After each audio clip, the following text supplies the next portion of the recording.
Hola a todos. Dentro del contexto del segundo Congreso Internacional sobre Ciencia Innovadora y Sostenible, además de inclusiva en la era de la IA, presentamos esta propuesta titulada Neurodocentes y la educación del siglo XXI, el impacto de la IA en la transformación de la formación docente, que entronca con una propuesta que ya presentamos hace 2 años sobre un nuevo perfil docente y que denominábamos Neurodocente en Acción, en el que queríamos apuntar hacia las nuevas capacidades, hacia las nuevas competencias que se deben de desarrollar por parte de los profesionales de la educación. En ese sentido, tenemos ese concepto de neurodocente y una profesión que se desarrolla en pleno siglo XXI y que por tanto no puede escapar de ese impacto y ese análisis del impacto de la IA en la transformación de la formación docente, ya que estas nuevas tecnologías pues, se han consolidado como una fuerza, podríamos denominar transformadora, que está haciendo que nos replanteemos las bases de lo que es la educación entendida en la actualidad. Por tanto, siguiendo nuestra propuesta del 23, pues los neurodocentes deben de convertirse en esos agentes clave que permitan guiar esa transformación en los centros educativos, aunando lo que es la neurociencia cognitiva, la neurociencia de la educación, uniendo también la aportación de la pedagogía, de la herramienta pedagógica y, por supuesto, de la tecnología. Por tanto, en ese contexto que estamos mencionando, tenemos un punto de inicio, que sería en noviembre de 2022, que por los expertos se ha clasificado o se ha denominado como el inicio de la era de la IA generativa en la educación, que está marcado con el lanzamiento de OpenAI con su GPT 3.5. Muy poco tiempo después, con GPT, con su versión 4.0, en el año 23, el impacto de la IA ya empieza a ser escalable a nivel mundial. Y todas las empresas tecnológicas, y por ende y en relación a ellas también, todos los sectores educativos empiezan a darse cuenta de que la transformación de la educación, las instituciones, pues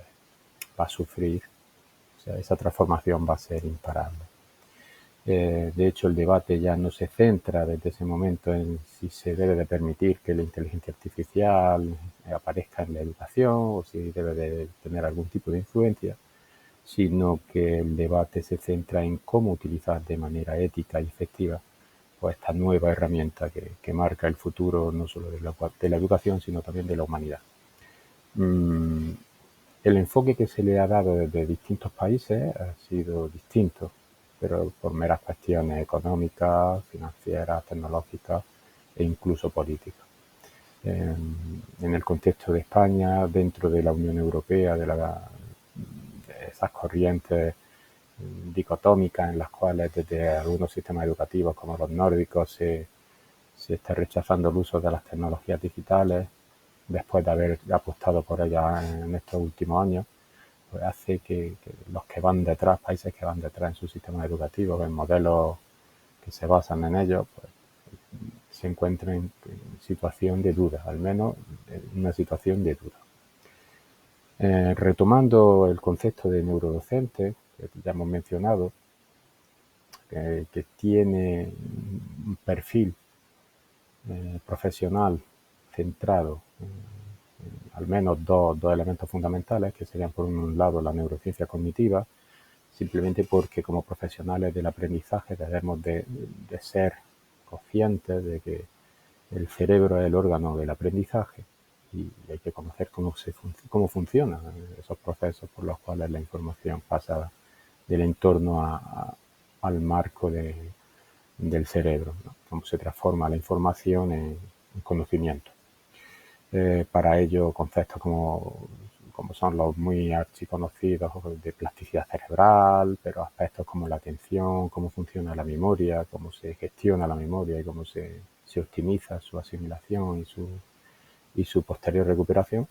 pues deben de ser factores fundamentales en la práctica profesional de los docentes. Lógicamente, todos estos conocimientos deben de trasladarse al aula y esas herramientas nos las da la pedagogía. Una pedagogía basada en evidencia científica, es decir, respaldada por investigaciones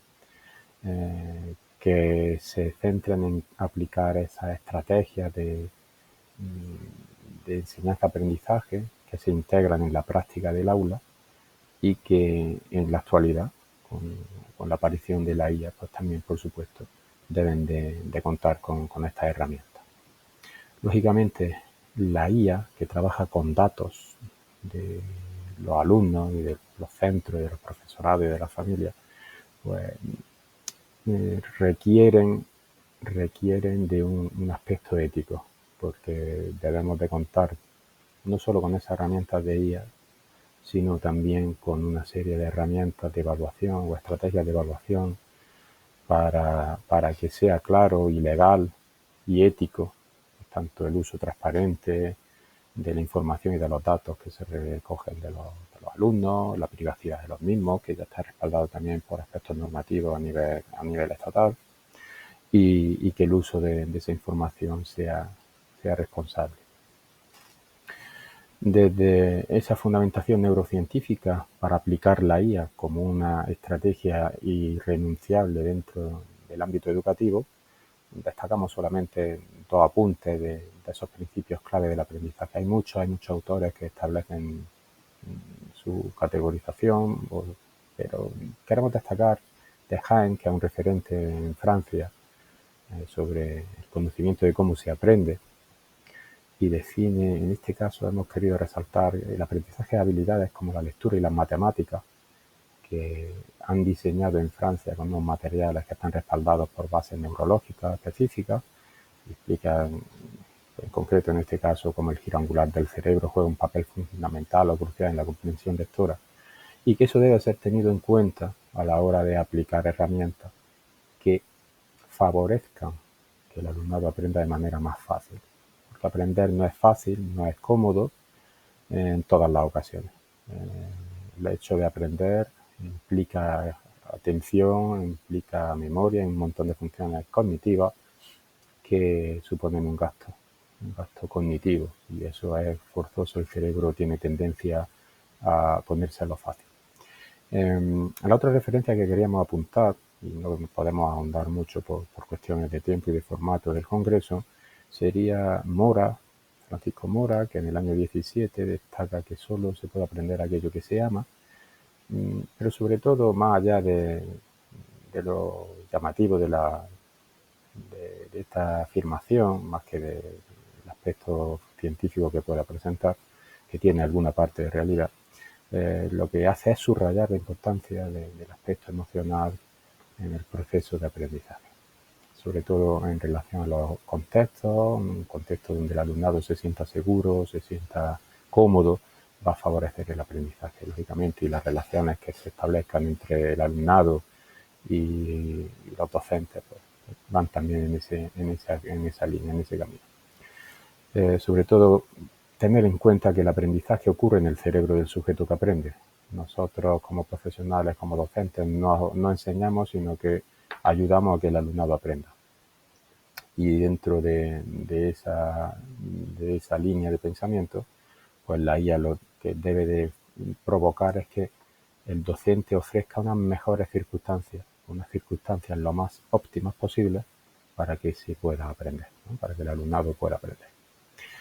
En síntesis, los desafíos éticos de la educación, en la educación de la inteligencia artificial los sintetizamos en tres, con esa perspectiva que nos propone Susana Zuboff en el 19, sobre esa alerta que hay que tener respecto a los riesgos de la recolección masiva de datos, ¿no? Que ya hemos mencionado.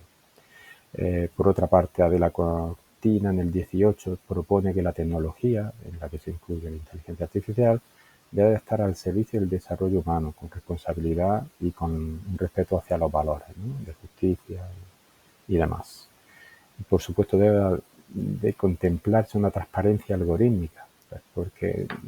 las tan en boga plataformas de aprendizaje adaptativo, que muchos apuntan como autores de renombre del tipo de Kai-Fu Lee, y que vienen auspiciadas por unas inversiones multimillonarias de empresas como Google, pues, o Alphabet, su matriz, pues debe de haber una serie de aspectos que estén controlados respecto a la educación. Es decir, esas plataformas educativas tienen que ser transparentes en su funcionamiento y que los docentes necesitamos, en este caso, una formación para poder proteger los derechos digitales de los alumnos, ¿no? Que esa información, esos datos recopilados no tengan opción de ser usados de manera no adecuada. A lo largo de los últimos años se han producido una serie de éxitos y de desafíos. Algunos contextos hemos puesto aquí sobre la IA y sobre nuevas tecnologías, una serie de ejemplos como el proyecto Art School en Estados Unidos, donde se monitorizaban los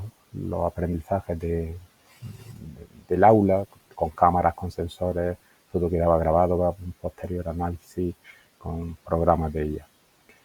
Por otra parte, tenemos en Andalucía el uso de plataformas como Moodle y recursos educativos abiertos para conectar aulas multigrado, como son frecuentes en contextos de colegios públicos rurales, ¿no? con unidades multinivel. Por último, tenemos el ejemplo de Skolverket en Suecia, donde a los docentes, en este contexto de ya las nuevas tecnologías, concretamente con la IA, se les exige 15 créditos de formación, ¿no? de cualificación, para garantizar que se comprenden bien pues, las técnicas, la pedagogía y la ética de esas herramientas. Ya adentrándonos en la parte final de nuestra exposición, presentamos dentro del perfil del neurodocente pues, nuestra propuesta sobre qué formación debería de trabajarse, ¿no? Con los profesionales de la educación del siglo XXI. Hemos diseñado 5 módulos formativos que pasan desde esos fundamentos de la neurociencia, un diseño curricular neuroeducativo donde se adaptan contenidos curriculares usando herramientas de IA, lógicamente, para personalizar los aprendizajes, como se hacen desde las plataformas de aprendizaje adaptativo. Otro módulo de estudio del impacto, de análisis del impacto de la IA en la organización educativa para optimizar los recursos que hay en los centros. Un cuarto módulo sobre metodología que se favorecen con el uso de la IA generativa, integrando herramientas como el archiconocido ChatGPT o Gamma o la aplicación Leonardo.ai dentro del contexto de la pedagogía activa. Por último, tendríamos una práctica y una aplicación en el aula para comprobar que todos estos aprendizajes se han asimilado por parte de los docentes y todo esto tendría una duración de unos 3 meses, unas 12 semanas. Contenidos claves muy rápidos de este módulo de fundamentos de neurociencia y aprendizaje, principios de neurociencia, cómo procesa el cerebro de información, procesos de atención y memoria, etcétera, con herramientas prácticas como plataformas de neurofeedback, sensores para medir patrones de atención en el alumnado o un BrainCode para análisis de atención en el aula. El objetivo, en definitiva, con todos estos aspectos de aprendizaje es capacitar a los docentes para diseñar secuencias didácticas neuroadaptativas que combinen actividades analógicas y digitales. Porque, como vemos en los módulos 2 y 4, en el de diseñar un currículum y hacer una organización educativa, mediante herramientas como Classcraft o similares, ¿no? Para llegar a aplicar y saber aplicar en herramientas también de la inteligencia generativa. El último módulo, que sería esa aplicación práctica, es llevar a la práctica lo que se trabaja en toda la formación y con ese paraguas que debería suponer una evaluación ética, rúbrica de estudio de esas herramientas digitales. Los neurodocentes, por concluir, queríamos indicar que deben de ser unas figuras fundamentales, que deben de liderar desde los centros educativos, desde la administración también, esa transición desde la educación actual, de los modelos pedagógicos que existen en la actualidad, hacia los modelos personalizados de aprendizaje, que son más eficaces, se han demostrado más sensibles a las necesidades de los individuos, ¿no? En este caso del alumnado, para garantizar que los Homo sapiens sigan siendo agentes activos de su propio destino, en una era, como decimos aquí, que va a ser dominada, en principio, según creen algunos, por los sistemas informáticos. Un saludo.